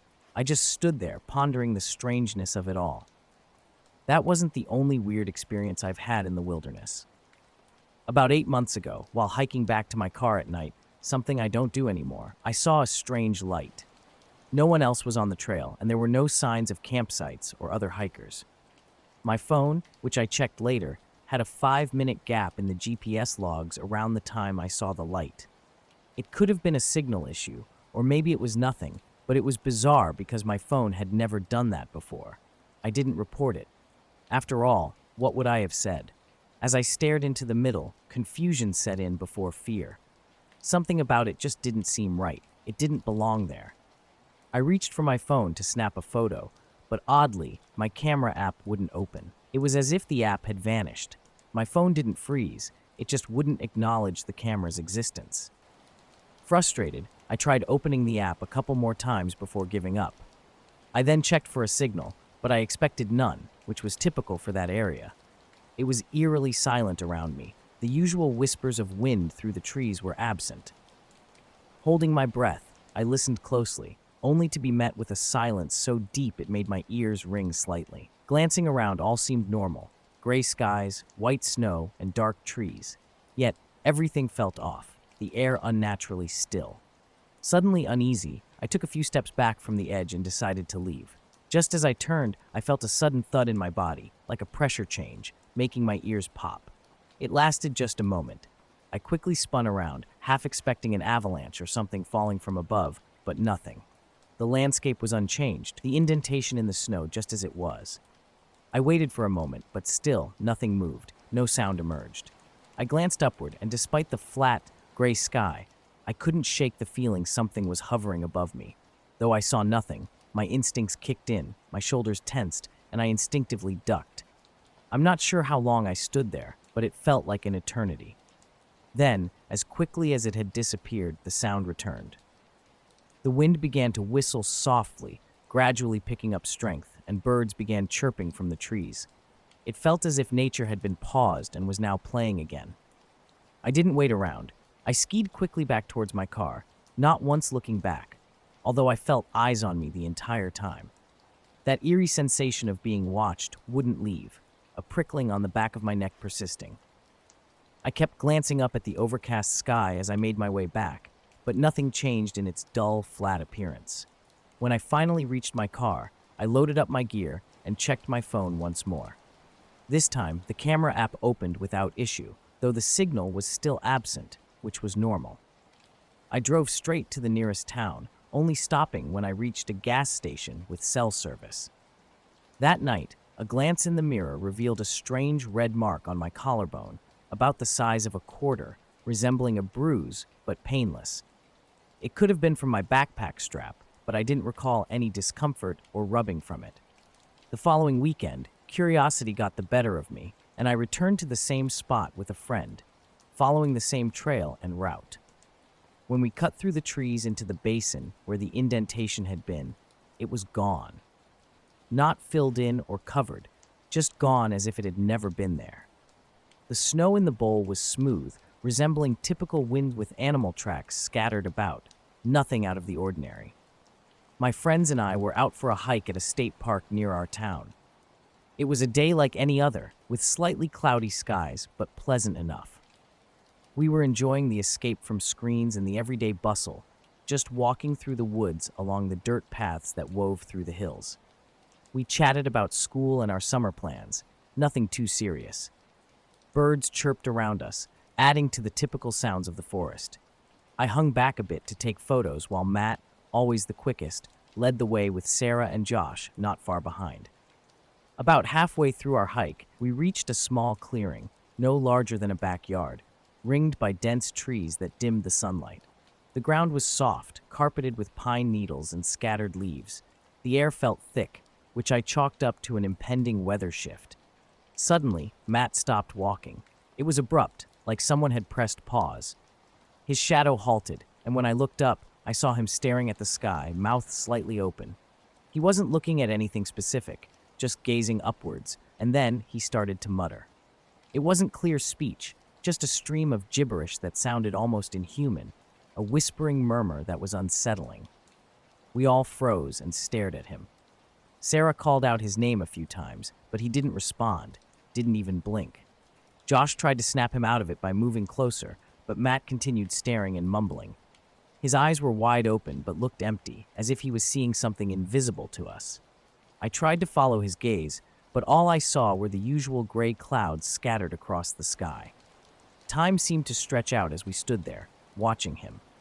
On a different occasion, I had a strange experience while skiing in a familiar area. I had seen something unusual previously and returned to investigate, suspecting it might have been a collapsed snowdrift. I didn't share the odd feeling or the sound I had heard with my friend who was with me. I kept it to myself. We skied the usual route and left without incident. I still ski there sometimes, but steer clear of that particular basin.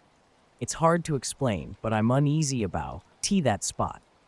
It's not that I'm constantly thinking about it, but when I'm skiing alone, the memory sometimes comes back to me. I remember how eerily perfect and quiet the snow was, as if something had touched down briefly and left nothing but an impression. Matt suddenly blinked like he was waking up after what felt like forever. It was unsettling how he didn't shift or respond while he murmured continuously. It made my skin crawl. His mouth snapped shut, and he looked around, confused, as if he had just realized where he was. "Did I just?" he asked, his voice shaky. We asked him what was wrong, but he couldn't remember anything. He mentioned walking and then suddenly feeling foggy, as if his head was underwater. At first, we tried to brush it off, thinking maybe he just spaced out or felt dizzy for a moment, but it didn't sit right with us.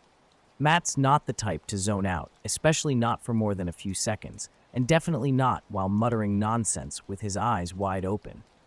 We continued our hike, but the atmosphere had changed. No one talked much, and we all kept glancing at Matt. He seemed shaken, and his hands trembled slightly when he reached for his water bottle.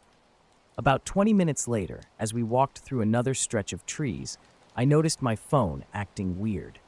The GPS was flickering, jumping between our location and a spot a few hundred feet off the trail, deep in the woods. Josh and Sarah checked their phones, and the same was happening. The map kept glitching despite full signal bars. It felt like the forest was messing with our devices for no apparent reason. No tunnels, no cliffs, just trees. Then I started hearing a low, droning hum that vibrated through the air. It wasn't loud, but it was constant. As we approached the edge of the clearing where Matt had initially frozen, the hum grew louder. No one mentioned it, but I could tell they heard it too, because everyone stopped and looked around. I tried to call out softly to Matt to break the tension, but before I could, he froze again. His head tilted upward, eyes wide and blank. This time, though, he didn't mutter. He just stood there stiffly for about a minute, and I swear the hum intensified during that moment. Suddenly, Matt blinked and shook his head, looking around confused as if he had just snapped out of a trance. "I don't know what's going on," he said, his voice low. "I just lost time." We felt an urgent need to leave, sensing something was off with the air, almost as if the clearing was a peculiar pocket that didn't belong. Josh nervously joked that maybe we should call it a day, and Sarah quickly agreed. On the way back, everything felt strange. The GPS glitches continued. The hum remained faint but constant, and Matt was quiet, his eyes darting around nervously. I was 16 years old and totally into drones. After months of mowing lawns, I finally bought a DJI drone with a decent camera and thermal mode. I used to fly it nearly every afternoon, especially over the weekends. Living in a rural area with lots of farmlands gave me plenty of space to explore. Our property was surrounded by fields, woods, and old irrigation canals. It was early fall, right after the harvest, so the fields were bare and kind of eerie. On this particular day, the air was heavy, like it was going to rain, but never did. The clouds were low and thick, blocking any sunlight. Around 5 p.m., still with enough light left, I launched the drone from behind our barn. I flew it over Mr. Collins' property, which he didn't mind. He even enjoyed watching the footage sometimes. His land, mostly soybean fields and some cattle, stretched out for miles with no houses, just fence lines and thin dirt roads. Everything was normal at first. I captured some wide shots of the tree lines and an old windmill. Then, for fun, I switched to thermal mode to look for deer or coyotes in the small brush. Usually, you'd see little white smudges moving through the fields, but it was unusually quiet. No animals, no movement. While flying about 400 feet high, I noticed something strange in the thermal feed, a blur moving at the top edge. Switching back to regular video didn't help. I couldn't make out anything but gray clouds. Then, it passed through the frame again, clearer this time. It wasn't a bird. Its movement was too fast, too smooth. Back at the parking lot, everything on my phone suddenly returned to normal. The GPS locked on, the signal bars steadied, and that odd hum that had started earlier disappeared. The air seemed lighter. Matt, who was with me, insisted he couldn't remember anything from those moments when time seemed frozen. He had no images or feelings from that time, just a blank. We decided it was best not to talk about it at school or with anyone else. It felt like some things are just meant to be left unexplained. Even now, I sometimes think about that day. The way Matt just stopped, the nonsense he muttered, the hum out of nowhere, and the clearing where time felt all wrong. I still don't know what it was, and I'm not sure I want to. But I'm certain something was there, watching, maybe even trying to reach out. Whatever it was, it definitely wasn't human. The strange object I saw was shaped like a sideways teardrop, weirdly narrow at the front and rounder at the back. It glided just under the clouds, moving smoothly in a perfect horizontal line, fast but steady, without any wobble or spin. It almost seemed to be gliding along an invisible track. The first thing that struck me as odd was the silence. When I took off my headset to listen, there was nothing, no sound at all. That's unusual because even high-flying jets make some noise, but this thing was close and silent. I tried to track it with my drone, but it was too quick. After adjusting the drone's altitude and pointing the camera upwards, I managed to catch a glimpse of it on the screen again for just about 3 seconds. It maintained the same peculiar shape and movement. I switched to the thermal camera to get another look, but there was absolutely nothing on the screen. Normally, planes and even birds show up because they emit heat, but there was no heat trail or any change in temperature from this object. It was as if it wasn't there at all. Hovering the drone in the sky, I felt my heart racing as I scanned the area. I tried to convince myself it was probably just a drone or some kind of government test, but it didn't seem right. I've seen countless hours of drone videos and military flight tests, and nothing ever moved like this. Then, my drone started glitching. The screen froze for a couple of seconds, then flipped to static. I thought I had lost connection, though the controller showed full bars. When the feed returned, the colors were all washed out, like an old VHS tape. As I manually brought the drone back, I noticed the wind had picked up. It had been still earlier, but now it rustled through the grass and shook the treetops. It wasn't strong enough to be storm winds, just strangely noticeable. When the drone was safely over my property, I heard my old dog barking nonstop.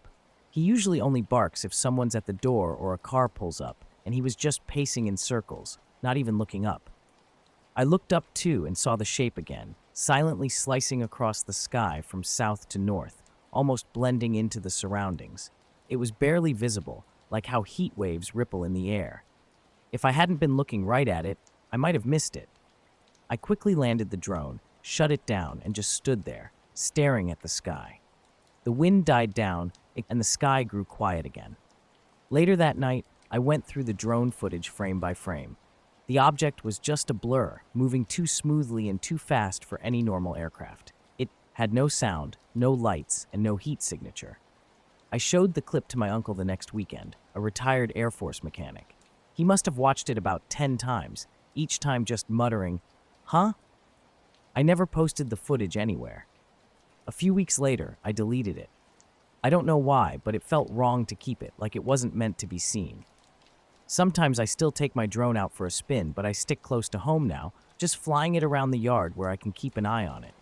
I don't venture over the farms like I used to. On this particular day, Ryan and I were deep into a hike, about 4 miles in, and the sun was starting to set. That wasn't a concern, though. We were well prepared with headlamps, and the trail was clear and easy to navigate. It ran along a wide ridge lined with pines, the ground beneath our feet dry and firm, almost no underbrush in sight. Everything was quiet, except for the occasional gust of wind rustling through the trees and the sound of our footsteps. We had fallen into a steady, silent pace, too tired to chat, just focused on walking. I kept glancing down at the GPS because I was sure we should have reached the trail's fork by now. Missing it meant adding a whole hour to our return hike, something we definitely wanted to avoid. As I was checking the screen again, a bizarre sound stopped me in my tracks. It wasn't loud, just an odd crackle, like static. At first, I thought it was just my headlamp acting up. It had flickered earlier, perhaps a sign the battery was dying. But then I noticed Ryan had stopped too, and he was scanning our surroundings with a puzzled look. "You hear that?" he asked. I nodded. The sound came again, a kind of static, but not from any specific direction. It was coming from above, close yet indistinct, like a pulsing hiss interspersed with uneven breaks, similar to someone trying unsuccessfully to tune a radio. There was a pattern to it, though it wasn't random. We stood there for a while, just listening. The sound would fade and then return, each time a bit altered, higher pitched then lower, quickening and then slowing down. It definitely wasn't the wind or the creak of branches, and it sure wasn't any animal we knew of. After a minute or so, Ryan wondered aloud if it might be some kind of communication interference. I didn't respond, just kept staring into the now deep blue sky, darker near the tree line. There were no planes or flashes of light, but the sound persisted, dropping down through the air in waves. We continued walking, mostly in silence. The trail dipped into a shallow ravine and then climbed again, and for a while, the sound stopped. We hoped it was gone for good, but as we approached a small clearing, it started up again, this time louder and clearer. It was enough to make us freeze.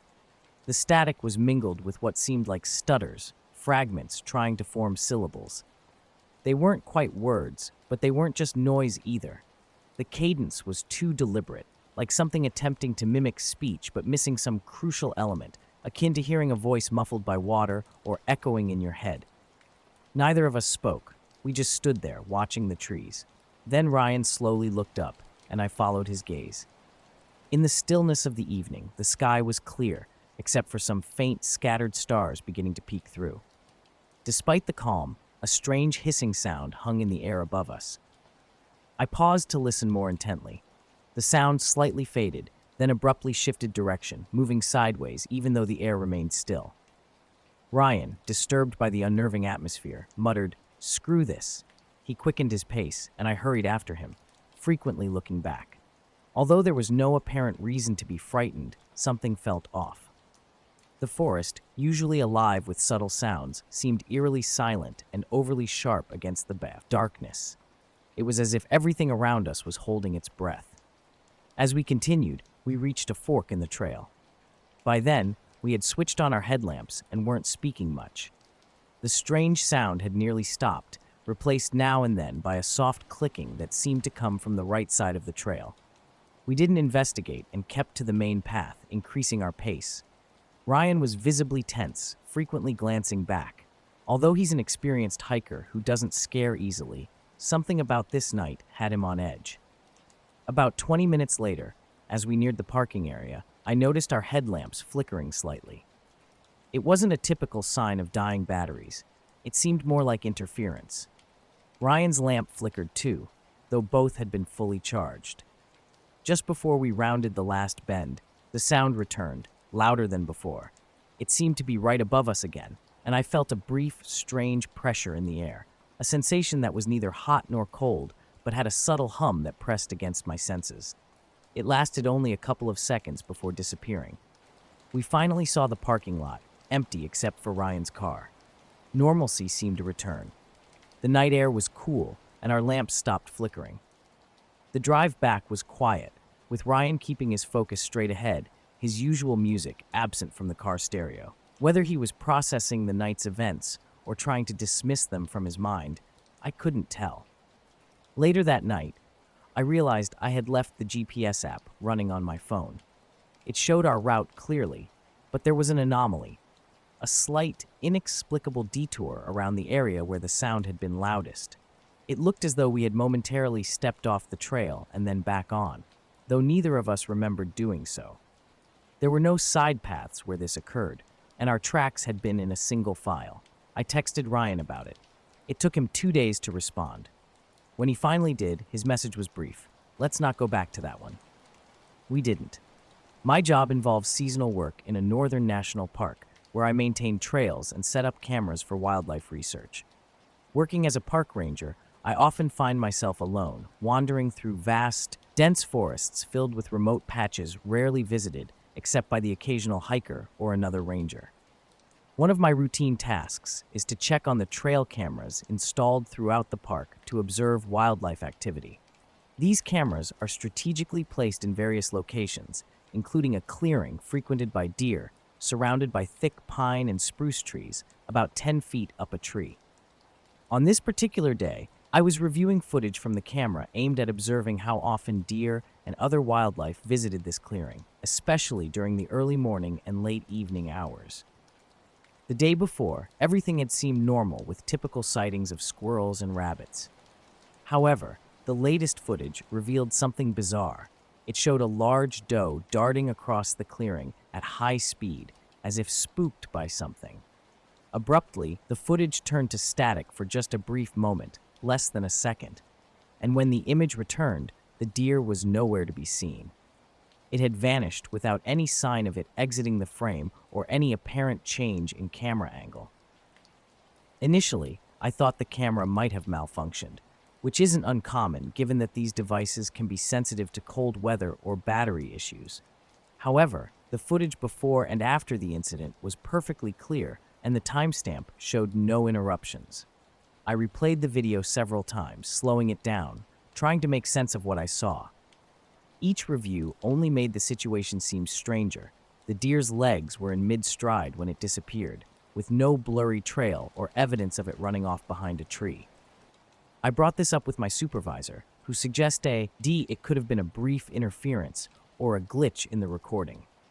Nonetheless, he asked me to visit the physical site to check for any issues with the camera or its surroundings. The next morning, I arrived at the clearing early, before sunrise. The area was as I remembered, no signs of a chase or struggle, the grass undisturbed except for some fresh deer tracks at the far edge of the clearing, but none that matched the path of the deer that had vanished in the footage. As I walked around the clearing, scanning the trees and underbrush, the forest felt unsettlingly still. Typically, mornings here are alive with the sounds of birds and rustling leaves, but that day there was an eerie silence.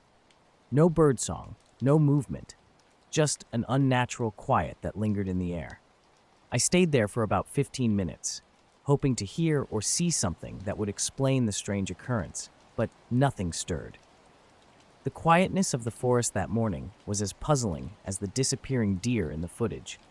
I was out in the woods, feeling uneasy because it seemed like someone was watching me. Everywhere I looked, though, I only saw the empty woods. No people, no animals, just trees. I wrapped up my work with the camera and headed back to camp. As I walked, something felt off about the air. It was heavy, like humidity, but without any damp smell, and it made my skin tingle strangely. That night, I showed the footage I captured to other rangers, looking for some answers. One ranger suggested the odd static could be from a bird messing with the camera sensor, but that explanation didn't sit right with me. The static was exactly where a deer had been, not just randomly across the frame. I decided to double-check the equipment, so I set up the camera again with a fresh battery and memory card. This time, the footage was normal. Deer, squirrels, and a couple of owls showed up, nothing out of the ordinary. But I couldn't stop thinking about that deer and how it seemed to vanish for a split second. The whole experience left me on edge, and soon I began noticing other odd things. During my hikes, I would hear rustling that seemed to come from nowhere and see shadows flickering between the trees that vanished when I tried to focus on them. One time, I felt strongly that someone was following me on a trail that I kept stopping and looking back, but there was never anyone there. At camp, my nights were restless. I'd hear soft tapping on my tent or branches scraping, but when I checked, I found nothing. Sometimes I even saw dim lights weaving through the trees, distant but definitely there. I kept these observations to myself, worrying that stress or loneliness from the job was getting to me. Then, about a week later, I was walking back from checking another camera early in the morning when I saw a light flickering through the trees. It wasn't like any flashlight or campfire. It was a steady, pale light, almost like a reflection, but it hovered about 30 feet off the ground and didn't flicker or move. I thought about shouting, but I couldn't find my voice. Then, as suddenly as it appeared, the light went out. When I looked again, the forest was back to normal. That night, I decided it was time to pack up. I'd been hiking alone for a few hours in a national forest I knew well. It was late summer, early evening, the kind of time when the sun's just starting to dip, but there's still plenty of light. I was heading up a ridge, a place remote enough that I didn't expect to see anyone else. The hike was pretty standard, birds calling, wind whispering through the pines, insects buzzing around. The weather was holding up nicely, no rain in sight, and I remember feeling glad about it as I kept a steady pace, occasionally stopping to catch my breath or to take in the view of the valley below. As I neared the top of the ridge, something felt off. Normally, ridges catch the breeze and you'd hear birds or see squirrels, but it was eerily still. No wind, no birds, no rustling leaves, just silence, the kind that rings in your ears because it's too complete.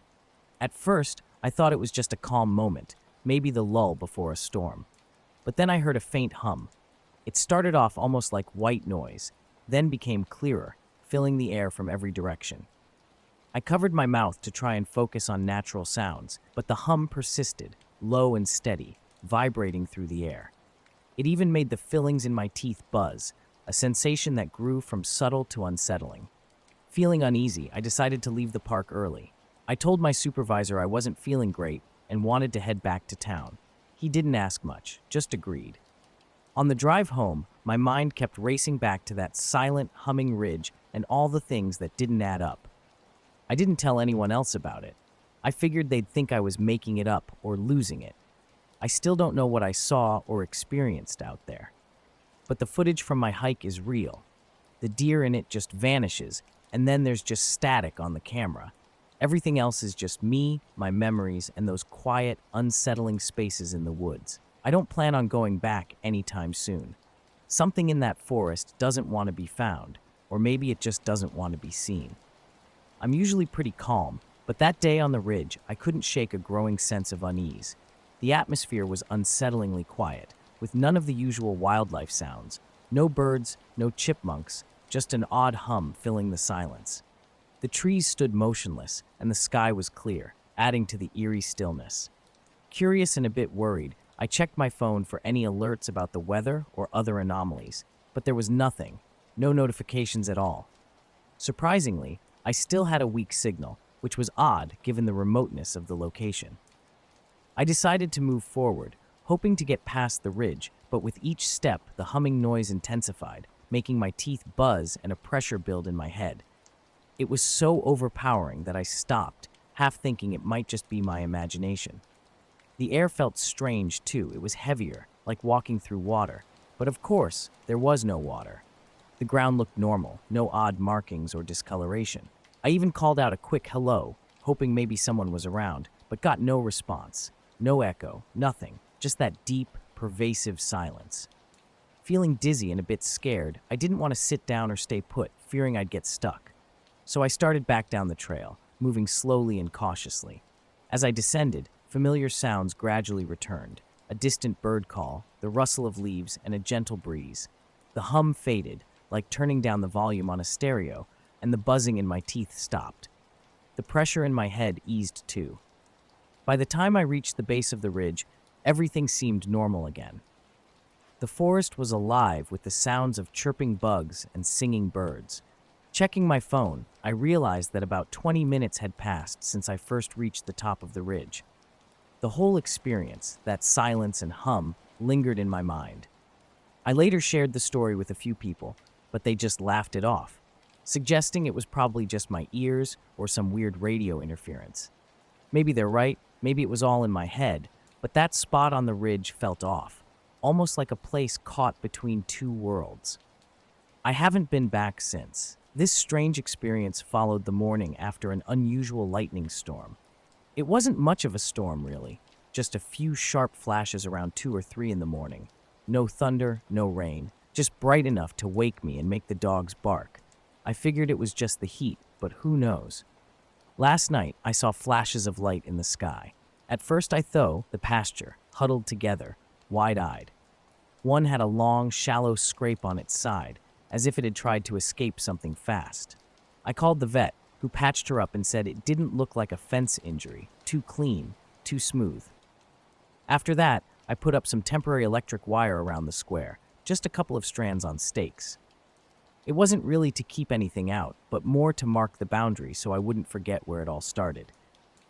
About a week later, something new appeared in the center of the square. The grass had started to lay flat, folded in a spiral, clockwise, tight at the center and widening out. It was perfectly even, as if someone had used a rake and a compass. It wasn't there in the morning, but by late afternoon, it had fully formed. That night, I stayed up late, sitting on the porch keeping watch. Around 2:30, the buzzing started again, this time louder. Still not painful, but steady and low, as if vibrating under the ground. I stayed put, looking out over the field. There were no lights, no shapes, just the sound. Then the porch light flickered, once, then again, and then it went out, along with the floodlight over the barn. Everything went dead quiet, except for the buzzing. I waited about 10 or 15 minutes, then everything came back on at once, the lights, the fridge hum, even the ceiling fan inside. I walked out to the edge of the field and looked toward the square. From there, I couldn't see anything, but the earlier events left a vivid imprint in my mind. One clear October night, I was flying from Phoenix to Spokane, a route I'd flown solo many times. It was a routine cargo flight in my small twin-prop plane, cruising at 11,000 feet, somewhere over Nevada near Ely. The sky was clear, the stars were visible, and there was no turbulence, just the usual hum of the engines and some background radio chatter. I had autopilot on and was sipping coffee from my thermos, which always seemed to retain a hint of jet fuel taste, no matter how well I washed it. Suddenly, off my left wing, I noticed what looked like another aircraft's running lights, white and red, gliding along at the same speed and in the same direction as mine. Initially, it seemed normal, possibly a commercial flight in a busy corridor. But something felt off. This aircraft wasn't communicating over the radio, and it wasn't showing up on the ADS-B, which tracks all aircraft with transponders. It just matched my trajectory without any radio calls or altitude changes, and that really bugged me. Meanwhile, back at the farm, something strange had happened earlier. One day, I noticed the grass in a specific area had turned gray and formed a spiral pattern. The air felt heavier around it. By the next day, the spiral was gone, but the grass was still gray and brittle. In place of the spiral, a grid had appeared, embedded into the grass itself. Each square section, about 2 feet wide, was arranged across the entire area like a giant chessboard, all the same gray color, but with alternating textures, some sections laid flat, others standing upright. Trying to make sense of it made my head hurt, so I stopped and just kept walking the fence, keeping the animals away. About 3 weeks later, the color started returning slowly, like water soaking through paper. The texture softened, and the grass stopped snapping under my boots. Bugs returned, a bird landed near the edge without panicking, and my dog stopped growling when we approached. Eventually, the grass looked normal again, just a bit paler, with no signs of the spiral or the grid. It didn't spread or reappear, but sometimes when I walk by that spot early in the morning, I get a metallic taste in my mouth, like biting on a piece of tinfoil, though it disappears after a few seconds. Since then, nothing strange has occurred, but I've kept a temporary fence around that area and let the grass grow tall. I don't let the animals graze there anymore. I just let the wind move the grass like normal. Yet I maintain that fence, just in case. I was flying when I noticed something odd on my radar. It was completely blank. No signal, no ID, no altitude, just empty. As I continued watching, I tried convincing myself it was probably a military aircraft. After all, the desert below is dotted with bases, and it could have been on a test flight, or maybe had its transponder turned off for some reason. However, it didn't quite look like any military craft I knew. No strobes, tail light, or any blinking lights. There were just two steady lights, one red and one white, both shining with equal brightness and never flickering. For about 2 minutes, I watched these lights, and then something else struck me. The object wasn't moving relative to me. Normally, when both you and another object are moving at high speeds in the same direction, you'd notice some parallax, where one object slightly shifts in position relative to the other. But this one stayed perfectly still in comparison, as if it was fixed on an invisible alongside me. Concerned, I reported it to Air Traffic Control, ATC. Center, this is 492 Golf. Got visual on unknown traffic, 9 low, about a mile out, no ADSB. After a brief pause, the calm response came. 492 Golf. Negative traffic in your vicinity. Confirm visual. I confirmed, and they noted that there was no contact on secondary either. They asked if I wanted to divert, but I declined. At that point, I was more curious than scared. About 5 minutes into this encounter, I grabbed the binoculars I keep near the dash to get a better look, hoping to make out some details, maybe the blur of rotors if it was a helicopter, or wings if it was a jet. But all I could see were those two lights, just hanging there in the air, spaced apart like eyes on an unseen face. Then, the object did something baffling. It rotated on its axis, a smooth, deliberate 90-degree turn, making the lights shift from a horizontal to a vertical alignment, one above the other. It was unlike any aircraft maneuver I'd ever seen. It was as if gravity had no hold on it, rotating effortlessly, like it was mounted on a gimbal. Suddenly, without any buildup or acceleration, it shot straight up into the sky and disappeared. There was no afterglow, no sonic boom, no change in air pressure. It was just gone. I was left there in my cockpit, hand on the yoke, binoculars still dangling from my other hand, heart racing. My instruments showed no anomalies. Autopilot was steady. Cabin pressure and temperature were normal.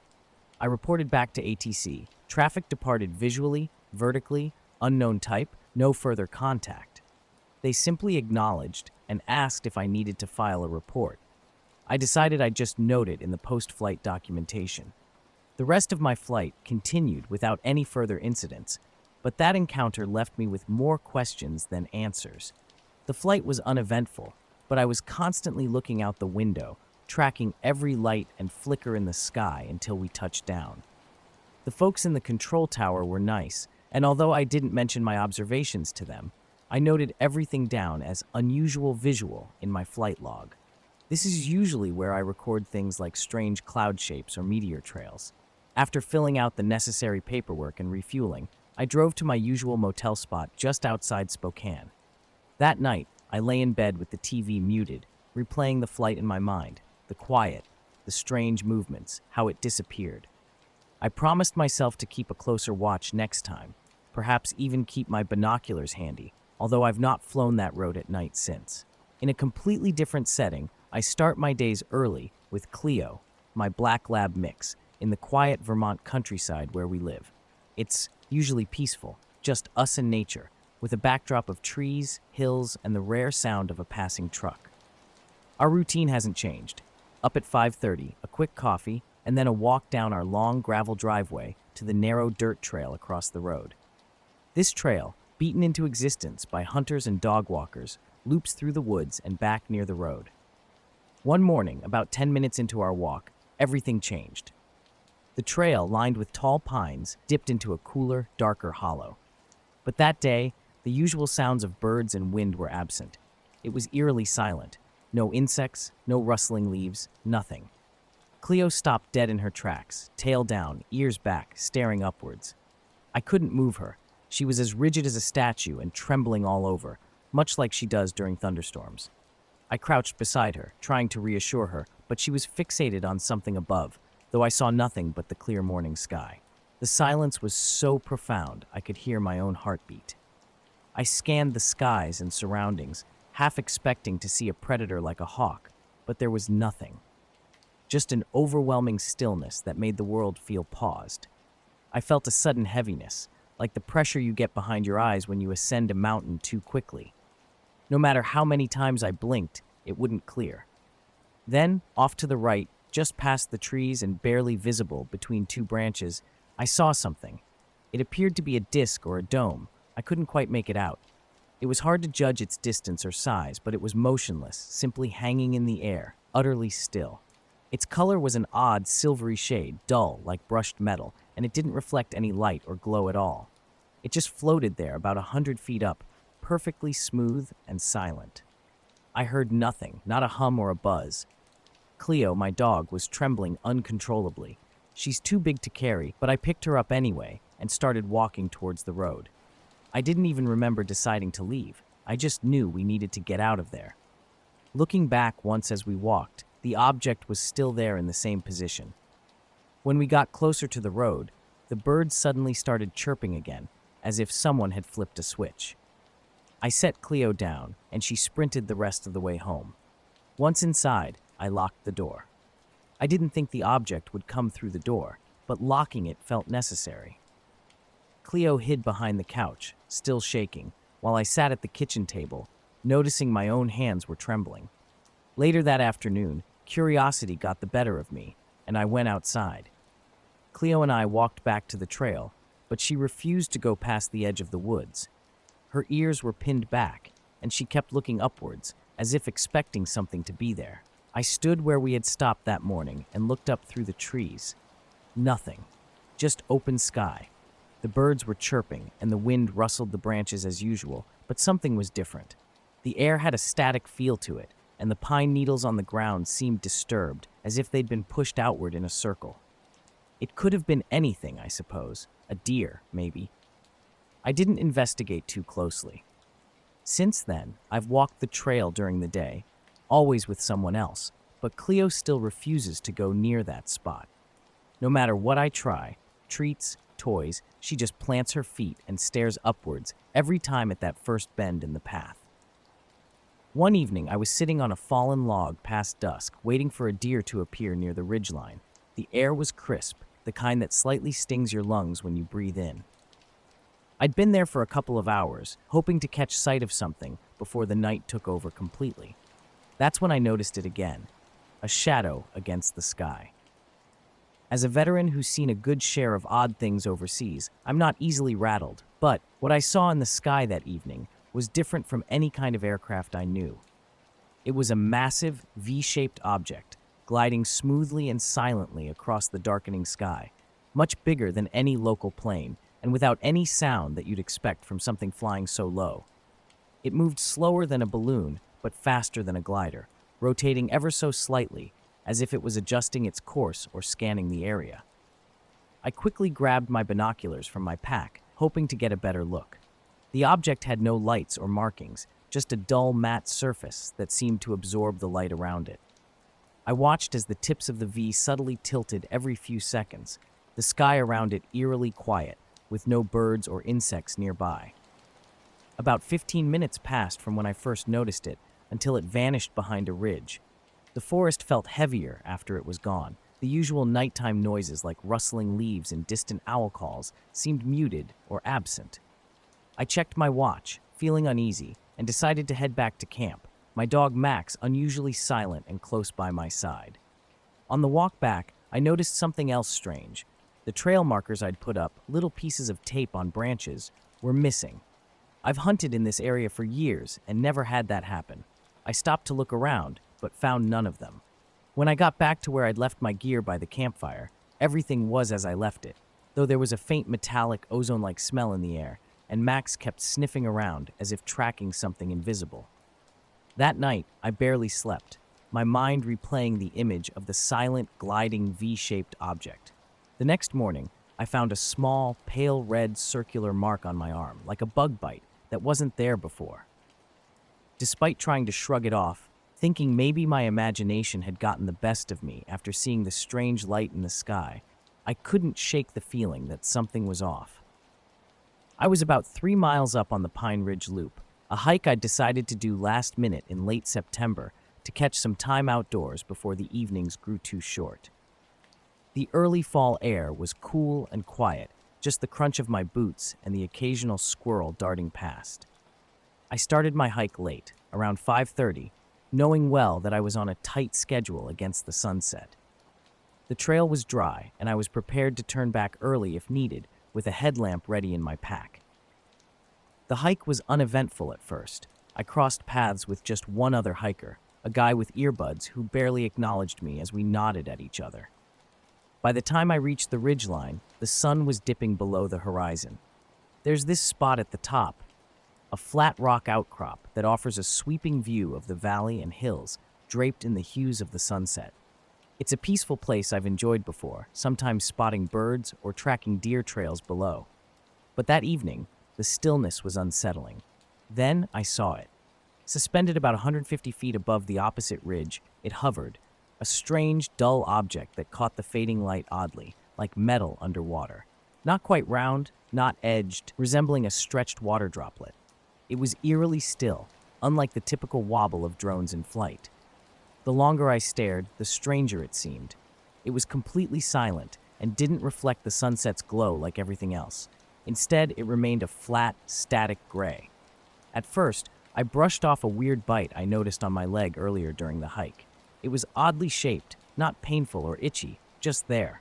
I thought little of it, guessing it might be a spider or tick bite. It wasn't until I returned home and checked the news, curious if anyone else had reported anything odd, that I connected the dots. There were mentions of strange lights around the area that night, though nothing definitive like aircraft or weather balloons. I tried sharing this with friends, but they dismissed it, suggesting it was probably a drone. But what I saw was too big, too silent, too peculiar in its movement. It wasn't a drone. Sometimes now, when I'm out at night, I glimpse shadows moving silently overhead. No lights, no sound, just fleeting shapes. It feels like whatever I saw is still out there. I've not returned to that ridge since. Too many unanswered questions linger. I didn't give it much thought when I pulled out my phone to capture what I initially thought was just a drone. As I tried zooming in for a video, my screen just wouldn't focus, blurring everything as if the autofocus was jammed. Frustrated, I switched between photo and video mode, but nothing worked. The image even froze for a moment when I attempted to zoom further. That's when I noticed my phone acting up even more. The battery level plummeted straight from 89% to 0% without any warning, and my screen just died. Standing there, phone in hand, I was frozen for a whole minute, staring out across the ridge at the object that remained in place. But now, it felt different, almost as if it was aware of me, which sounds crazy, I know. Feeling uneasy, I started backing away slowly, not even turning my back to the object until I had put enough distance between it and me by walking into the trees. The forest itself felt off. It wasn't the absence of noise, but the presence of a strange, high-pitched ringing and no other sounds, no birds, no wind, just that eerie ringing in my footsteps. I checked my pack for any accidentally turned on gadgets, but found nothing. My phone wouldn't even turn back on. With a sense of urgency, I sped up towards the parking lot, constantly looking over my shoulder despite seeing nothing there. The atmosphere was heavy, as if something was lingering just behind me. Passing a signpost a mile from the trailhead, the high-pitched ringing abruptly stopped, and I felt a chill as goosebumps covered my arms. I didn't stop again and quickly made my way to the parking lot, which was deserted by then. I got into my car, locked the doors, and just sat there without turning on the engine, staring into the trees. My drive home was tense and silent, my hands gripping the wheel tightly. The next morning brought more strangeness. I had left my phone charging overnight, and it turned on normally, showing 82% battery. But when I checked for photos or videos from the hike, there were none. Everything I had captured that day had vanished from my camera roll. I saved the last file at 4:17 p.m., more than an hour before I got to the ridge.